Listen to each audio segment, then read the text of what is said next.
نعرہ حیدری۔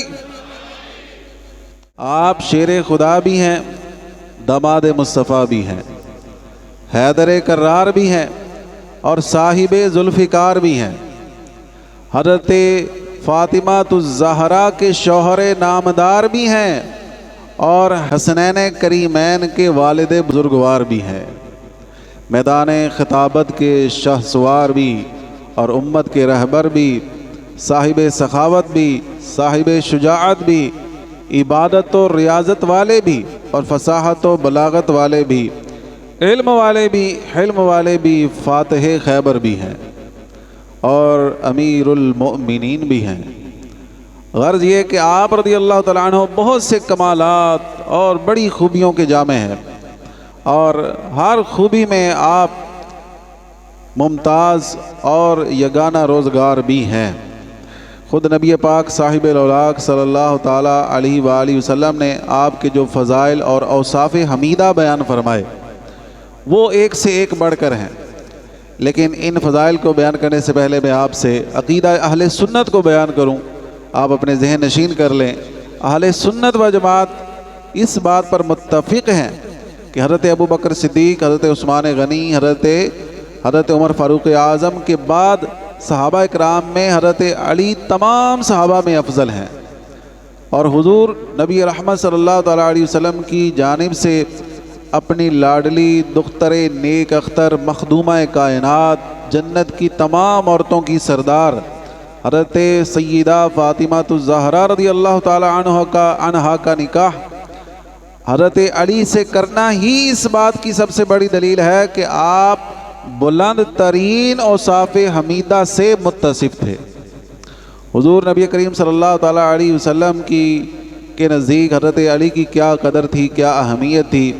آپ نے فرمایا انت منی بمنزلتی ہارون من موسیٰ الا انہ لا نبی بعدی۔ فرمایا میرے نزدیک اے علی، میرے نزدیک تمہارا وہی مقام ہے، تم وہی مقام رکھتے ہو جو حضرت موسیٰ علیہ السلام کے نزدیک حضرت ہارون علیہ السلام کا مقام تھا، مگر لا نبی بعدی، میرے بعد کوئی نبی نہیں ہوگا۔ حضرت موسیٰ کے بعد حضرت ہارون نبی تھے، لیکن نبی پاک صلی اللہ علیہ وسلم کے بعد کوئی نبی نہیں ہے۔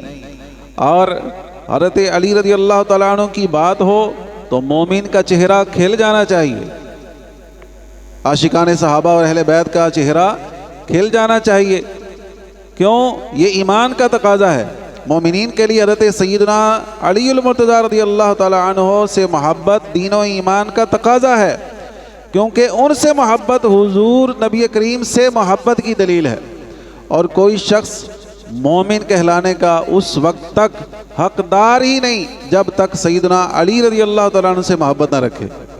خود حضرت علی سیدنا رسول اللہ صلی اللہ علیہ وسلم کا ایک فرمان آپ خود بیان کرتے ہیں، فرمایا والذی فلق الحبۃ وبرأ النسمۃ، اس ذات کی قسم جس نے دانے کو پھاڑا اور ہر جاندار چیز کو پیدا فرمایا۔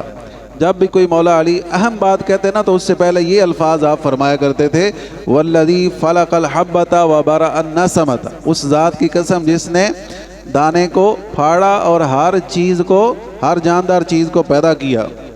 انہ لعہد النبی الامی صلی اللہ علیہ وسلم الیہ، کہ حضور صلی اللہ علیہ وسلم نے مجھ سے یہ تاکیداً کہا تھا، مجھ سے یہ عہد کیا تھا، ان لا یحبنی الا مومن، کہ مجھ سے صرف مومن ہی محبت کرے گا، ولا یبغضنی الا منافق، اور منافق ہی مجھ سے نفرت کرے گا، منافق ہی مجھ سے دور بھاگے گا۔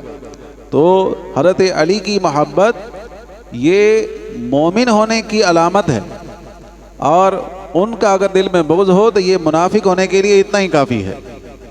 سیدنا علی ابن ابی طالب رضی اللہ تعالیٰ عنہ کا امام الانبیاء صلی اللہ علیہ وسلم کے نزدیک مقام کیا ہے؟